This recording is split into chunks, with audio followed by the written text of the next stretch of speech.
Hi friends, stuffing chapati பண்ணலாமா?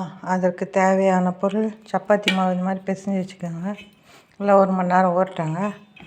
ஸ்டஃபிங்க்கு தேங்காய், பூண்டு, இஞ்சி இது மிக்சியில் போட்டுக்கோங்க. தேவையான அளவு உப்பு போட்டுக்கோங்க. அப்புறம் வெறும் மிளகாத்தூள் காரத்துக்கு ஏற்ற மாதிரி போட்டுக்கோங்க. மிக்சியில் ரன் கொடுங்க. இந்த மாதிரி அரைச்சிக்கோங்க. சப்பாத்திக்கு மாவு எடுத்துக்கோங்க. அதில் கொஞ்சம் நெய் தடவி தட்டுங்க. அப்புறம் இதில் வைங்க.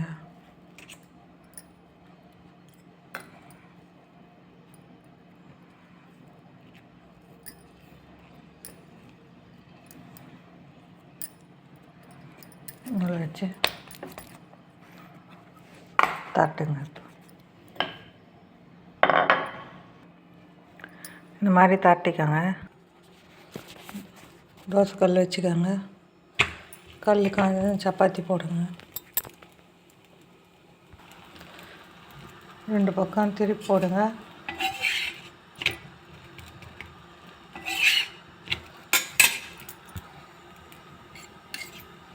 சிறிதளவு நெய் ஊற்றிக்கோங்க.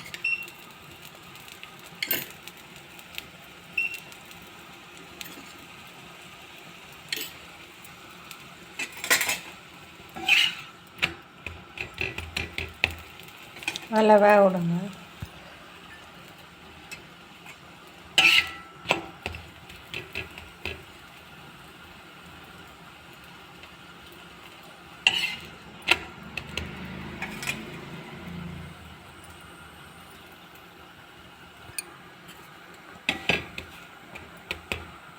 சப்பாத்தி நல்லா வேகணுங்க.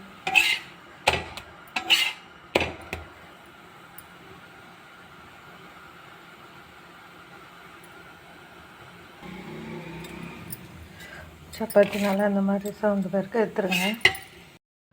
ஸ்டஃபிங் சப்பாத்தி ரெடி ஆகிடுச்சுங்க. இது சூடாக சாப்பிட்டா நல்லா இருக்குங்க. இதுக்கு தொட்டுக்கிறதுக்கெலாம் எதுவும் தேவையில்லைங்க. இது அப்படியே சாப்பிட்லாங்க. பிடித்திருந்தால் லைக் பண்ணுங்கள், ஷேர் பண்ணுங்கள், சப்ஸ்கிரைப் பண்ணுங்கள்.